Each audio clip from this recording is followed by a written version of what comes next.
I'm Cynthia Rowland, and this is episode 118 of EO Radio Show. In today's episode, I talk with Dale Schroeder and Anneke Niemira at NewEdge Capital. Our topic today is charitable split interest trusts. These come in 4 varieties: charitable lead, annuity, and unitrusts, and charitable remainder, annuity, and unitrusts, known affectionately as CLATs and CLUTs, and CRATs and CRUTs, which are also further defined sometimes as NI-CRUTs, NIM-CRUTs, and Flip-CRUTs. That's a lot of acronyms. While the technical details are quite a lot to get one's head around, understanding the big idea for each and where each can fit into the investment planning is quite an accessible topic. In today's episode, we talk about the big picture understanding of these planning opportunities for philanthropists and the types of situations where lead trusts make a lot of sense. In next week's episode, Dale, Anneke, and I will take a deeper dive into the world of charitable remainder trusts and their technical issues and traps for the unwary. Welcome to the EO Radio Show, your nonprofit legal resource. Brought to you by the Exempt Organizations Group at Farella, Braun & Martel. My name is Cynthia Rowland, and I'm a partner at Farella. I'm a business and tax lawyer with more than 30 years of experience advising clients on nonprofit and charity law. Through this podcast, our lawyers and guests will discuss a range of legal and business issues impacting the nonprofit world because we understand you work hard every day to make your community a better place to live and do business. Many of our programs focus on the basics, and at times we'll do a deep dive into narrow and complicated legal issues. Again, welcome to the EO Radio Show. We're glad you're here. I'm delighted today to be joined by Dale Schroeder and Anneke Niemira to take a deep dive into the world of charitable remainder trusts and charitable lead trusts. We'll start with some overviews to get you all oriented.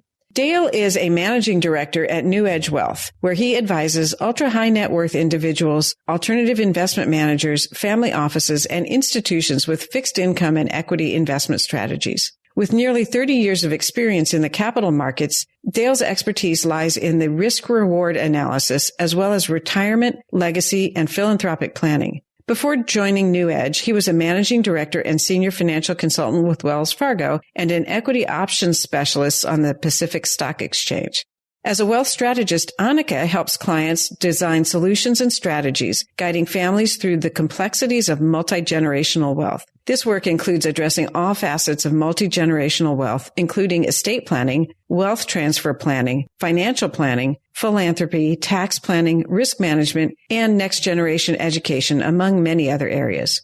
Before joining NewEdge, Anneke held pivotal roles as a director, senior wealth planner at Chevy Chase Trust, as a senior wealth strategist at PNC Family Wealth, and as a senior vice president, senior trust officer at U.S. Trust Bank of America Private Bank, accumulating a wealth of experience spanning over 16 years. Wow, I'm so glad to be joined by both of you today, Dale and Anneke. Yeah, thank you. It's a pleasure. So advising on wealth planning strategies, that's a pretty niche area. I mean, you both do a lot of different things. Tell the listeners a little bit about how you came to be an expert in investment advising. We'll start with you, Dale. Tell us about how you got here. Sure. So right out of college, I was fortunate. I got a job on the Pacific Stock Exchange on the options floor. You've probably seen videos of it before. The guys down there yelling and screaming, and it's very active. And it was certainly exciting, and it was a great place to really learn how the capital markets operate and understand risk-return trade-offs. And I guess I spent about 13 years there. But what I found was over time, it really just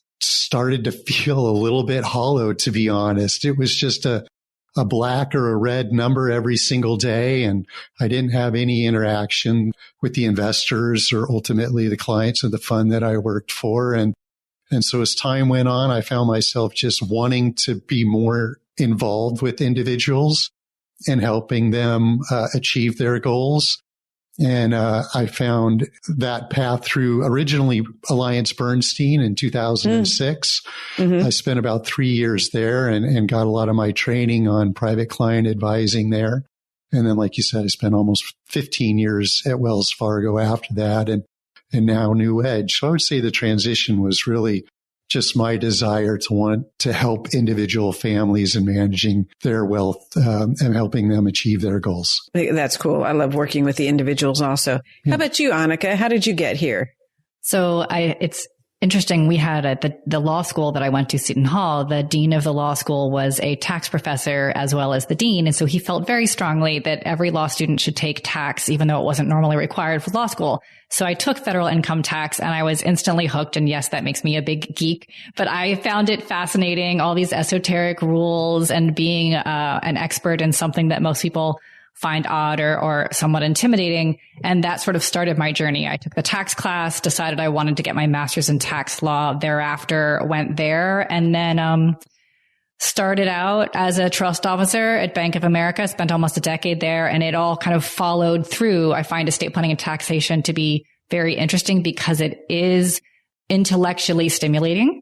And it is very esoteric, and it's a way of helping people make an educated decision on their planning. So it kind of hits all the boxes: intellectually stimulating, client contact, and I really just love it. So that's how I got here. Yeah, that's great. So much of a puzzle. To me, I love doing puzzles. Same. And tax law and tax planning and putting the client's facts together with the rules and building something out of that is like putting a puzzle together. And it's really great when it works well. Our topics today are the split in trusts, and this is mostly of interest to high net worth individuals that are looking to solve a variety of problems, and we'll talk about those problems in a minute. And there's two big types, the charitable lead trust and the charitable remainder trust. So before we get into talking about the mechanics of designing those, Dale, can you talk a little bit about the planning that happens before you really get into planning a charitable trust for a client? What does the conversation proceed like? How does that go? Sure. So a lot of times, we get excited and it's fun to talk about some of the specifics on ideas and charitable gifting and transfer ideas. But I think it's important first to consider the entirety of a family's overall plan, right? And usually we'll start with families by reminding them of the three places that their money can go. Right. And that's usually first, just money to sustain their lifestyle. What will they need? What resources should they consider in order to maintain their lifestyles through their lifetime? And then we'll look at what assets might be available for legacy planning and then charitable planning. So I think it's important to first identify those before we get into, different types of charitable gifting that might be available. How do you think about the capacity to make a particular charitable gift? In my experiences, some clients reach that level a lot in a very different place than others. That's a great point because we say families are like snowflakes, right? There are no two alike. And so it really depends. We do have a series of tools, Monte Carlo simulations and other things that will help us consider their personal situations. So things like their age, right? Like I would likely tell somebody in their mid-40s that they probably need a much bigger pool of resources to sustain their lifestyle than somebody who's in their 80s, right? Just because they'll need it for longer. The rate of spending is certainly important. Somebody that spends, $200,000 a year versus $2 million a year is certainly going to need a larger pool of resources. So really we look at kind of their individual situation and then their specific goals and objectives to start defining how much might be available for charitable planning. Let's start drilling down a little bit then into the charitable lead trust. So you've got a client, Dale, that looks like a charitable lead trust is an interesting tool. Let's put it that way. How does a client think about whether they can afford it or should afford it or whether it fits in? And then we'll flip it over to Anneke to tell us the nitty gritty of how that charitable lead trust works. Get us there in the first place, and then we'll talk about the specifics. So it usually really starts with their goals, right? What is it they want to accomplish with the charitable lead trust? And oftentimes it might be something like, hey, I don't want to wait until I'm dead to see the charitable organization benefit from my gift, right? And so it would be nice to see them receive annual grants or gifts while I'm still alive. The thing to consider in that situation is, can the family afford to make those gifts on an annual basis? Or might they need cash flow themselves out of the charitable trust? So I'll give you a quick example. I had a situation where there was a gentleman that was about 75 years old, and he wanted to see his alma mater receive gifts on an annual basis before he was gone. And to him, a charitable lead trust made sense because charity would receive those gifts on an annual basis. The hurdle came in this situation was, he was on his second marriage and his wife was about 25 years younger. And when we ran the analysis on what they could afford to give because of her age difference and her longevity, she needed the resources more than he did. And so that became a hurdle for a charitable lead trust in that situation. And ultimately, we determined that they really couldn't afford to make a charitable lead trust. We needed to consider another alternative in that case. So it really depends on the situation, but the family needs to be able and be willing to give up those cash flows today in order for a charitable lead trust to make sense. Yeah. And sometimes there's some really strong drivers behind why you'd want to do a lead trust. So to back up a little bit, in the lead trust, charity receives annual distributions. And then at the end of the term, whatever's remaining in the trust goes to individuals, typically heirs or whoever. The securities that you put in can be sold without a big tax hit at the time. There's a great diversification plan there. So let's get into the nitty gritty. Anneke, you want to walk us through in more detail what I just talked at a very high level. There's lots of yes ands and traps in the charitable lead trust planning. Once we've decided and we found a client for whom it does make sense, they can afford it, maybe they're maxed out on their charitable contributions otherwise, how do we start putting the pieces together? Absolutely. Thanks, Cynthia. So you're so right. The charitable lead trusts are one of the two split interest irrevocable trusts. And we say they're split interest trusts because the benefits of these trusts, whether it's the lead kind or the remainder kind, although we're focusing on the lead kind today, are the benefit is partially to nonprofits or charities and partially to individuals, as you noted. And so those lead trusts, the charity gets the lead payments, the upfront payments, at least annually, like you noted. And it can be for multiple charities. There's a set period of time. It doesn't have to be for a particular, limited term of years. It could be for 5 years. It could be for 20 years, or we might even, as you noted, Cynthia, be for one or more beneficiaries. So at the end of the term. So the charity gets it for a term of years. We'll use 20 as our example in a bit. And then the remainder men will get it. And often the primary reasons you would do such a thing or this particular, lead trusts are, as noted before, high philanthropic intent because the charity is getting a chunk of change, often essentially the whole thing over time. And then the intergenerational wealth transfer. That's really the other major benefit and why it works so particularly well for high net worth or ultra high net worth families, especially those who might have taxable estates, by which I mean someone who has an estate tax problem, over 14 million worth of stuff right now that would be attributed to them. And so it really allows for a method to pass the leftovers, shall we call them, of the trust after that term of years or lifetimes to kids down generation without using up any of your exemption. It's a very structurally clever method for getting money down generation. So annual payments. And then, we can walk through, if it works, we can walk through a example of how that might work. Yeah, that'd be great. And before we dive into the nitty gritty, one other detail, everybody hears about CLATs and CLUTs, the annuity trust and the unitrust. It's a threshold topic, but it's not the essence of the arrangement, right? So what's the difference between an annuity trust and a unitrust? And then let's walk through setting one up. Absolutely.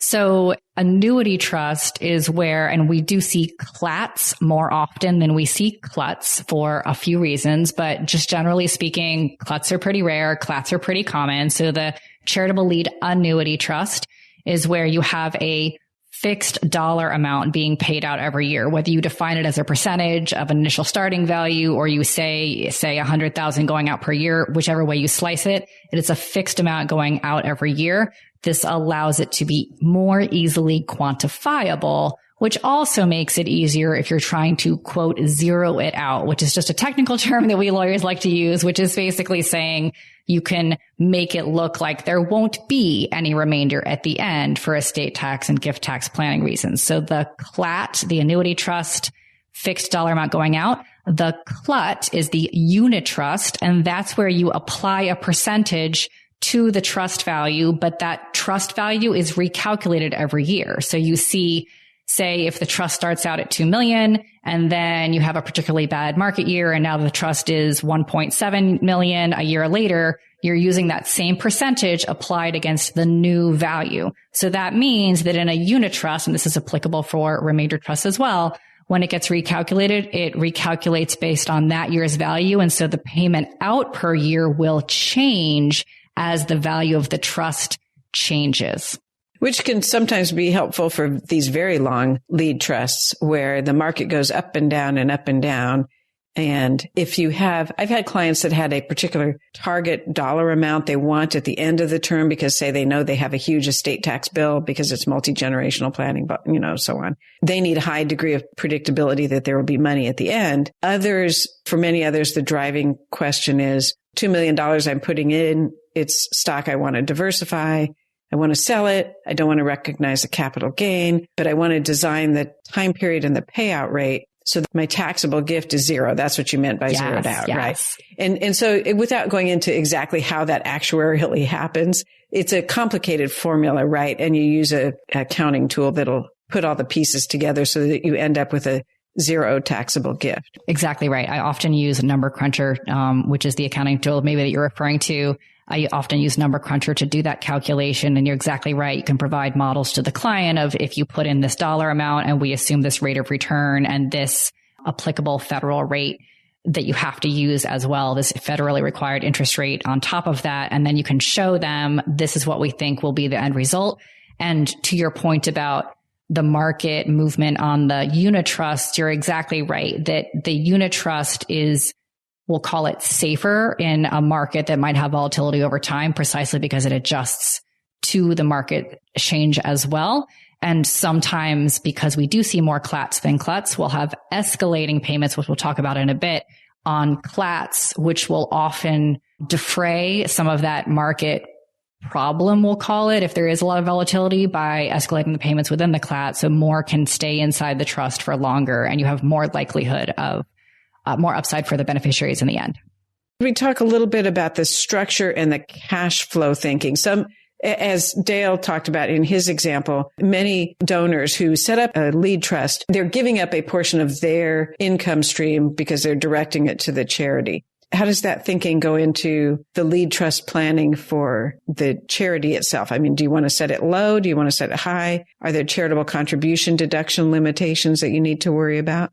So it is subject to the AGI limitations as with any other charitable deduction. If one is aiming for a deduction at all, there is the choice to use it as a grantor trust, in which case, and that is a client choice, is one of the kind of items that one puts on the checkbox of how do we want to structure this? And you had referenced before, sometimes clients are doing this because they're very philanthropic. Sometimes they're doing it because it's really an income tax benefit. They want to avoid paying capital gains tax or want the income tax deduction.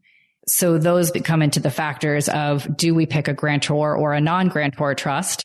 And if that's the case, you can pick, jumping ahead of it, but we can pick a grantor trust where the donor says, look, I do want the up to full income tax deduction on, say, this $1 or $2 million that I'm putting into the trust.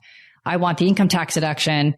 But if you do get the deduction, you then are stuck with the income tax burden on those assets within the trust as they grow and trade. So it's hard to get full benefit. You can't fully have your cake and eat it too. You get the income tax deduction up front, but then you're stuck with the tax burden otherwise. Or you can say, look, I care more about the charity getting the money. I care less about the income tax deduction, but I want to not pay the capital gains tax. So I will stick the money in.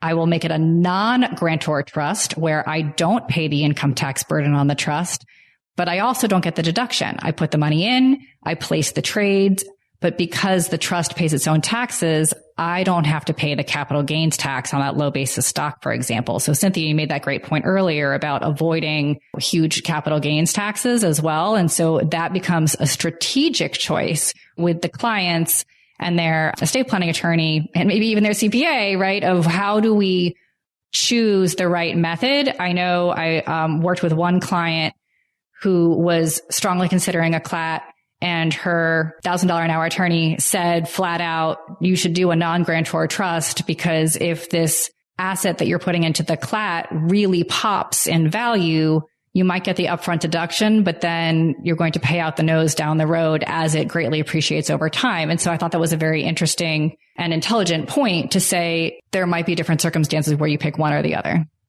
Exactly. And sometimes it happens. The donors are already maxed out on all their charitable contributions anyway, and they're so far ahead. These are the hugely philanthropic families where the heirs are already well provided for. The standard of living, back to Dale's point, the standard of living needs are already met, and they want to give more to charity in a tax-favored way. And for one reason or another, whether it's to fund estate taxes or things that might happen at the end of the term, using a non-grantor lead trust allows you to make a lot more charitable contributions, diversify assets without having to recognize income, and you can just do tremendous amounts of additional philanthropy.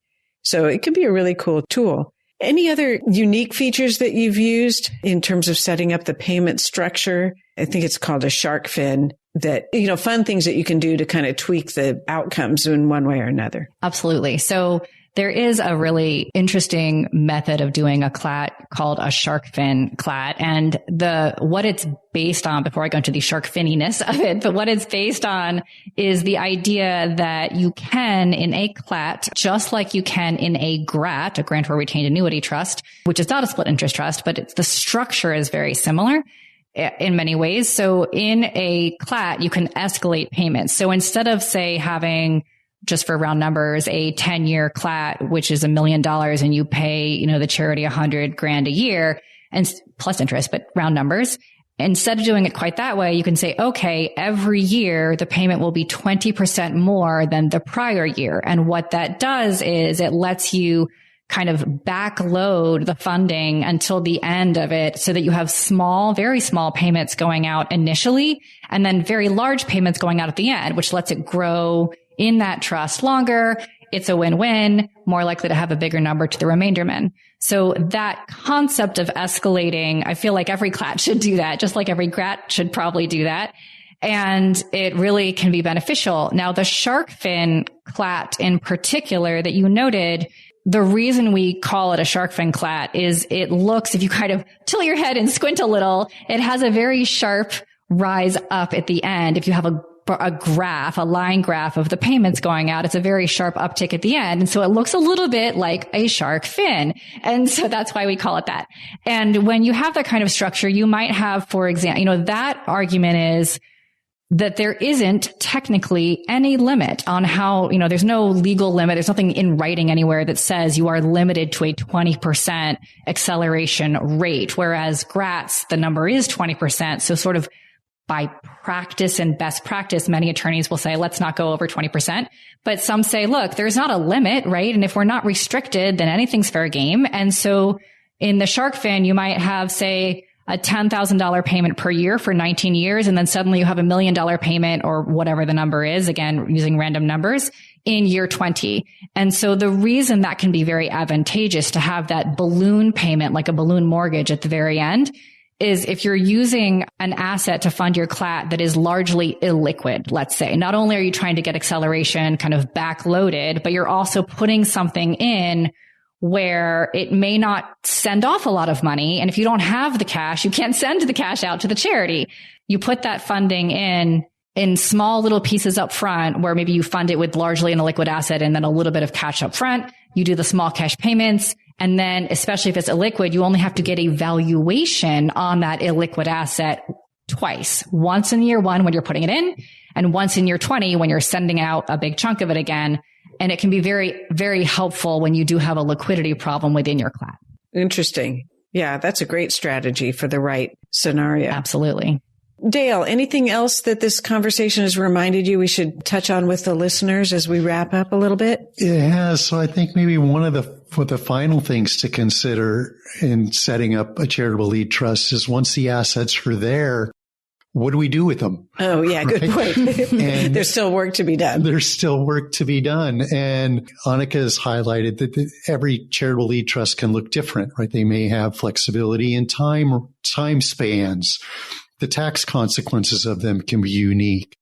The cash flows can vary, right? The goals and objectives of the grantor can vary. And so when we're thinking about the asset allocation within a charitable remainder trust or a charitable lead trust, I think it's also important to consider the asset allocation within those trusts. So, for example, with that shark fin CLAT, scenario where we know there won't be any need for much cash flow, if any, until the final years of the trust, that tells me, well, we might have a very long time horizon where short-term volatility doesn't matter, right? So maybe it makes sense for us to hold substantially more of the portfolio in a growth asset like equities, and try to achieve a larger growth rate over that time period until we know that we need that cash flow at the end. So certainly, I think every charitable lead trust can look different in terms of the asset allocation. In fact,